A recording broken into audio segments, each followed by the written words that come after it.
Will Dr. Gerhardt Konig tell the judge that he's sorry after he was convicted for trying to throw his wife Arielle off a steep cliff during her birthday hike in Hawaii? I mean, how does she even prepare to see her would-be killer, who she loved, in court at this sentencing? This would have to be absolutely devastating for her and incredibly traumatic to have to relive this. How will the doctor do in prison? Better question, is he still dangerous? Dr. Konig seems incredibly dangerous. A forensic psychologist is here to answer your questions, including how is Arielle Konig able to move forward in her life, heal, and face her attacker one last time at sentencing.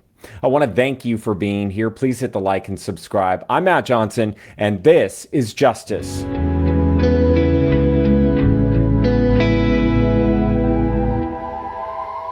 Here to help break it all down and make sense of this case, we have a very special guest. We have Dr. Cheryl Arutt, licensed clinical and forensic psychologist, specializing in trauma recovery, a nationally recognized expert on PTSD, and certified EMDR therapist. Thank you for being here.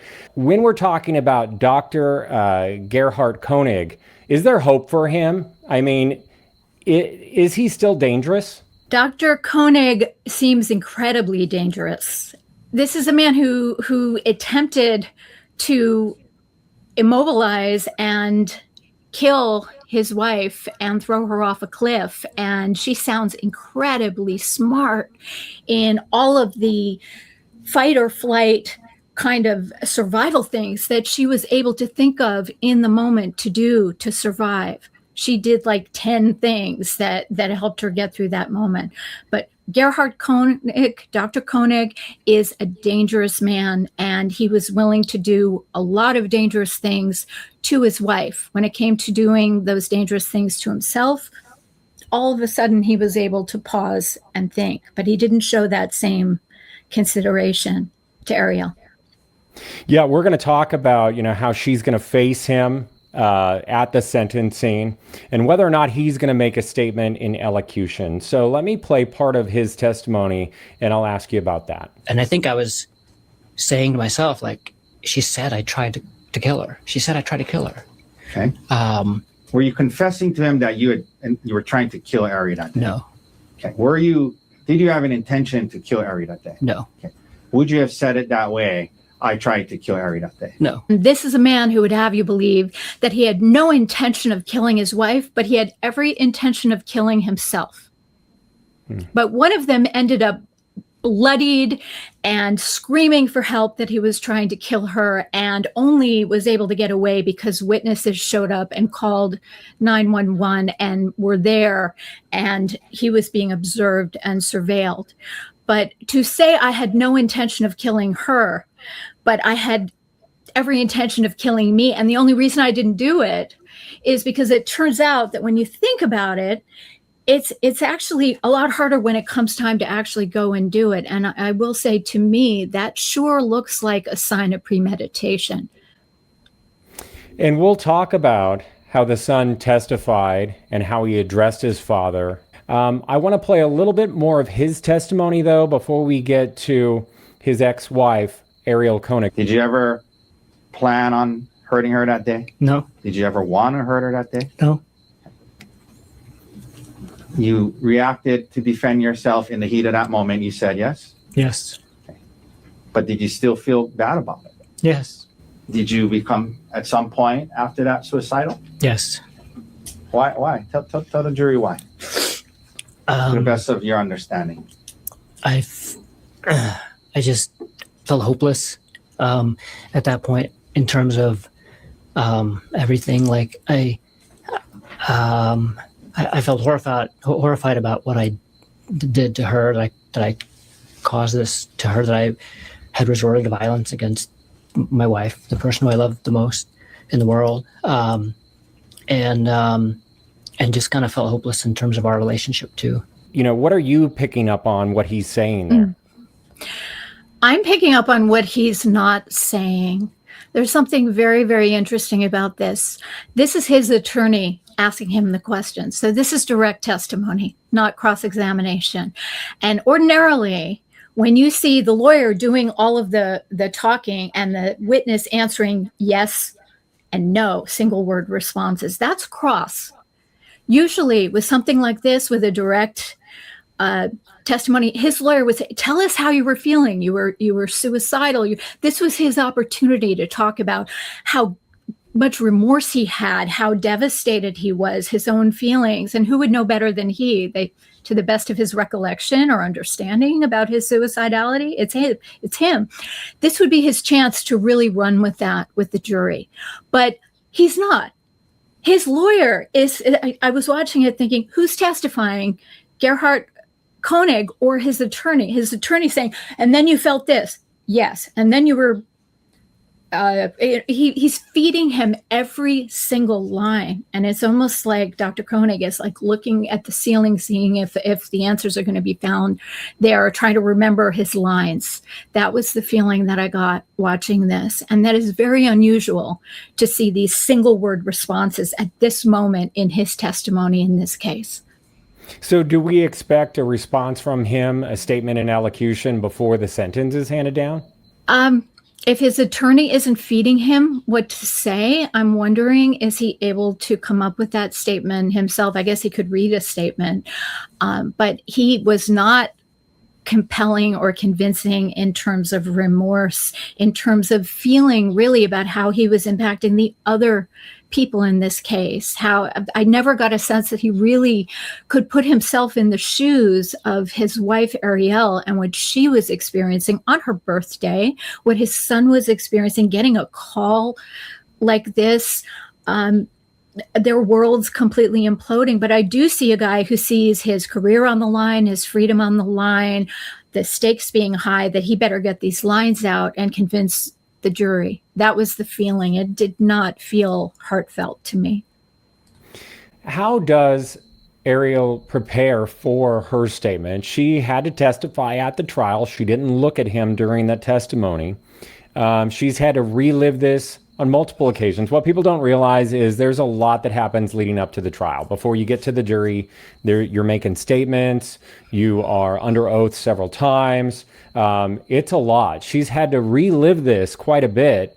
I hope that she's been receiving treatment, but I mean, how does she even prepare to see her would-be killer who she loved in court at this sentencing? This would have to be absolutely devastating for her and incredibly traumatic to have to relive this and answer those questions. And I was struck as a trauma specialist and someone who treats people with PTSD all the time. I thought to myself, this is someone who very likely got some excellent trauma-informed treatment and care after that, because she was able to get up there and speak about this in a way where she was able to access the information and not get overwhelmed and flooded. Now, granted, sometimes people's nervous systems with trauma, they go flat and they shut down and they get very reserved. And she may be somebody who goes more into that kind of shut down, hyper calm kind of place.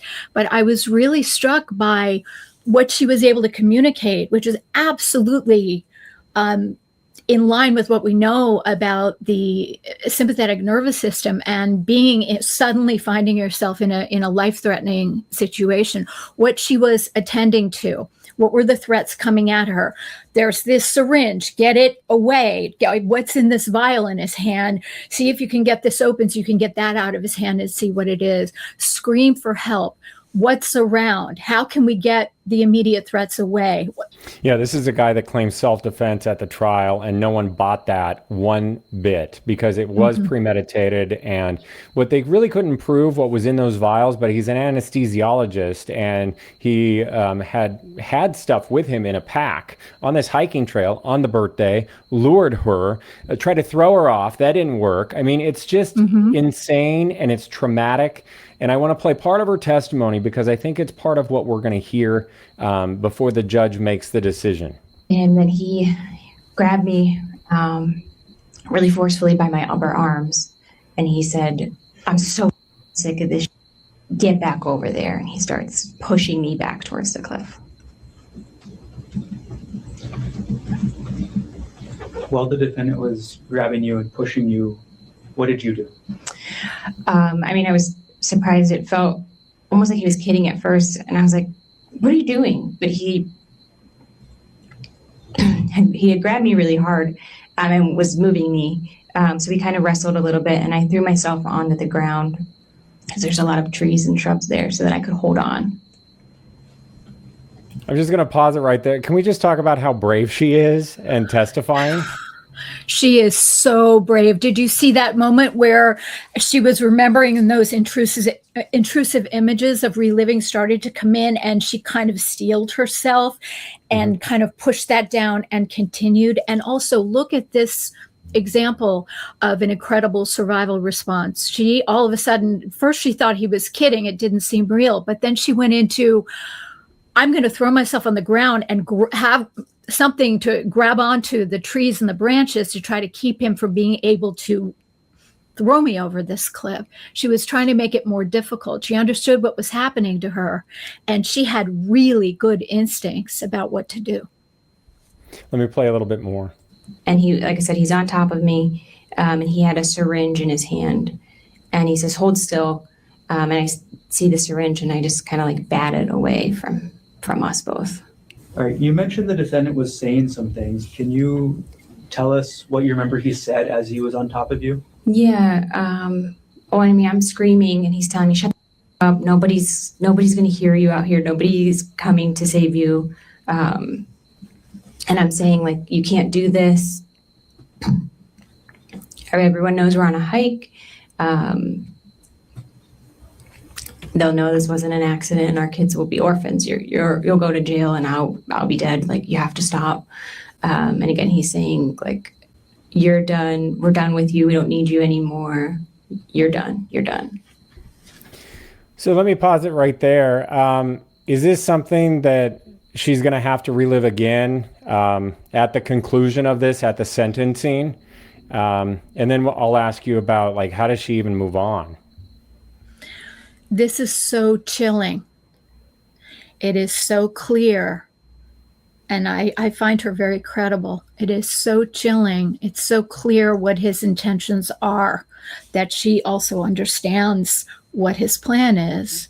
And this is a version of a fawning response, survival response, by the way, where she's trying to appeal to the perpetrator's sense of what it's in his best interest to call this off. She's trying to appeal to his compassion, if not for her, for the children. She's trying to find all of these ways, because she can't use brute strength. He's trying to continue with what he's doing. She will have to relive this at sentencing. She is going to have to go through this again. She's done such a good job and has been so courageous. And I find her so credible because what she's describing in terms of what her nervous system did and the things that her brain decided were absolutely centrally important and things that were peripheral are exactly the kinds of things that a brain in a life-threatening situation focuses on. She's fully present and completely focused on, how do I get through this alive? Yeah, and this is exactly why I wanted to talk to you, because doctor, you specialize in trauma recovery. So what does that look like for her life? Is that PTSD for the rest of her life, or will she be able to somehow, I don't know, compartmentalize it and move on, since she knows that he's safely behind bars and can't hurt her again? Or how does she move forward? Matt, this is such an interesting question, because PTSD can be incredibly debilitating, and it time alone doesn't heal it. So many people have PTSD for years and decades and think, shouldn't I be over it? It's been X amount of time. No, that information about the trauma is stuck in a person's nervous system in a way that they can get flooded and have intrusive thoughts and flashbacks and nightmares, and their body can forget how to tell when they're safe. And what we do know about PTSD symptoms is that the ones that are the worst, the ones that cause the most intense symptoms, are traumas that weren't an accident, they weren't a mistake, they weren't a natural disaster, they were of human design. Somebody made a decision to traumatize or hurt you. And then when that somebody is the person that you loved most and you had children with, who was supposed to protect you and be there for you, the rupture in terms of what you can expect from the world, being able to trust your ability to know who to trust, all of these things get recalibrated. And even the idea that the world is a just place, and if you're a good person, good things happen to you, and why me? And those things can be so devastating. And this impacted not just her, but her son, the extended family. That said, one of the things that is incredibly helpful, because people do hurt people, but people also heal people. Social support, connection, good relationships, good treatment. These are all things that can allow somebody, even with horrific trauma, to rebuild their lives, to have this sitting differently in their nervous system, and to be able to go on and build a good life afterwards. So yes, there is hope with the right support, the right treatment. I personally am a huge fan of EMDR therapy for things like this. It really can change. So, and what is that? It's called eye movement desensitization and reprocessing therapy. It's an evidence-based treatment. It's considered a top gold standard treatment around the world. There are decades of research about it. And I actually wondered if she had EMDR therapy when I watched, because she was able to talk about the trauma and it didn't get charged in the way where it really, really flooded her while she was speaking. And it really made me wonder whether she'd reprocessed it. And actually, this therapy can be so helpful and effective in this way that sometimes we actually have to educate juries in cases when witnesses have had EMDR therapy, because they're very often able to do what Arielle is doing, of going up and very calmly talking about the most horrific moments of her life. And occasionally juries need some help understanding how that can be possible, even that somebody can talk calmly and rationally about something that horrific. And when they've had this kind of therapy, this becomes much more possible, because that memory is moved into long-term memory and doesn't feel like it's happening again and again every time they talk about it. Is that the same for the family? I mean, not to the same extent. They weren't the ones on the cliff being almost thrown off to their death. Mm-hmm. But like Emil, he's one of the children that they share, and he had to testify. And I'm going to play it in a minute. But so is he traumatized for the rest of his life too?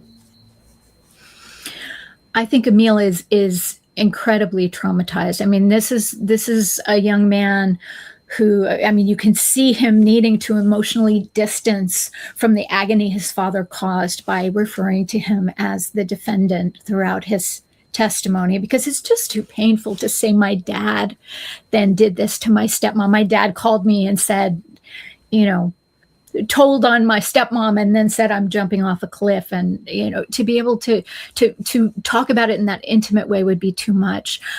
His entire life was turned upside down. I'm just really glad he had grandparents, and his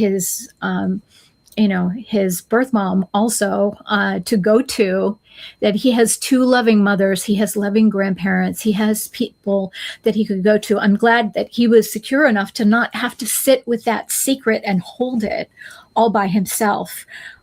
If he hadn't gone a minute away and walked over to his grandparents' house and walked into being wrapped in that support and feeling safe, this would be so much worse. And that's not to minimize how horrific this is for him. But there are some signs that he can really come through this because he has that social support. And let's play a little bit of his testimony in case the viewer missed it. It was a big part of the trial. Huge. Let me play it. Yeah. What did the defendant tell you during that call, as close to word for word as you can remember? That he would not be making it back to Maui, and to take good care of the younger kids, and that Ari, my stepmom, had been cheating on him, and that he tried to kill her. During that call, the next plan that he said was to jump off the cliff. It's absolutely chilling. And what a devastating thing for him to go through. And again, the call was not at all about even considering the impact on Emil. It wasn't for Emil. It wasn't to say goodbye. It wasn't to tell him what an awesome, amazing person he was and to live his best life, which, we heard the defendant testify to. That none of that is coming up here.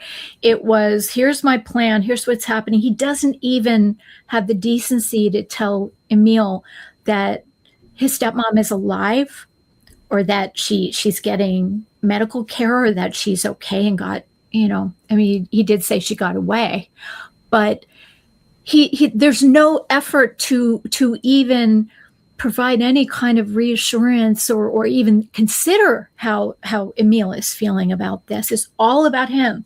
It's all about, the police can't catch me. I'm going to tell you this bad thing that your stepmom did. Here's an extra burden. Now you need to be in charge of everything, and I'm going to go do this. And I think that Emil really did his best on this shocking call to try to say, no, don't do that. And then he went and told adults, which was the right thing to do. I think he handled this really, really well. But what a also horrific, abusive thing to do to your son. Control. Yeah, because he's always in control, right? Or tries to be. And he's at the center of everything. I mean, it's all about the dad, right? It's everyone else is like a chess piece. They're not real full humans with feelings. They're, this goes here and this goes there. So does the doctor say sorry to his son? Does he say sorry to both of them? Does he say sorry to anybody? I'm not hearing him apologizing. And don't forget, a real apology isn't sorry you took it that way or sorry you misunderstood. It's acknowledging, being accountable. I am sorry. I see the impact this had on you. I am accountable for what I did. That's what a real apology consists of. And I did hear the defendant turn to the jury and all of a sudden try to summon up all of his emotional kind of a drama to say he felt horrible or horrified, even kind of stumbled over which word he was going to find. But I didn't really get a sense of genuine remorse or even really registering what the other people that he hurt went through. I think he was very upset, but I think he was very upset because his career is over. His freedom is threatened. He was exposed as an abusive person who would do something like this with witnesses and his wife being a credible witness who lived, and he's in big trouble. And so he's very upset, but he's not upset because of what he did to them. He's upset about what he did is going to do to him. So he was convicted of attempted manslaughter based on extreme mental or emotional disturbance, which carries a maximum sentence of 20 years. They have all of the evidence of the violence he committed. And so I think that they're trying to navigate the way the statutes are written in Hawaii. And I think that hopefully they will find just sentencing guidelines, and they will consider victim impact when they do that. One final question for you. What is life like for this former doctor? I imagine that it is an enormous adjustment to go from being in one of the highest status medical subspecialties to being an inmate and being incarcerated and having limitations on his freedom and his privacy. And he wanted control. He wanted power and control, and now he has a lot less control over his own life. I do think that this whole issue of his son very poignantly saying, you have choices. He had choices.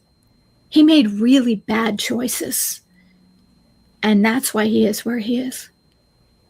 Dr. Cheryl, we have to end the conversation there. Thank you so much for your time and your expertise. If anyone wants to get a hold of you, I'll put a link to your website in my show notes. Thank you for your time. Thank you so much, Matt. If you would like to learn more about the case, just head to the video section of this YouTube channel. There you can watch the verdict and also see body language analysis of both Dr. Konig and Arielle Konig's testimony. I want to thank you for being here. Again, please hit the like and subscribe. I really appreciate it. In the meantime, please take care of yourself, and I'll see you next time.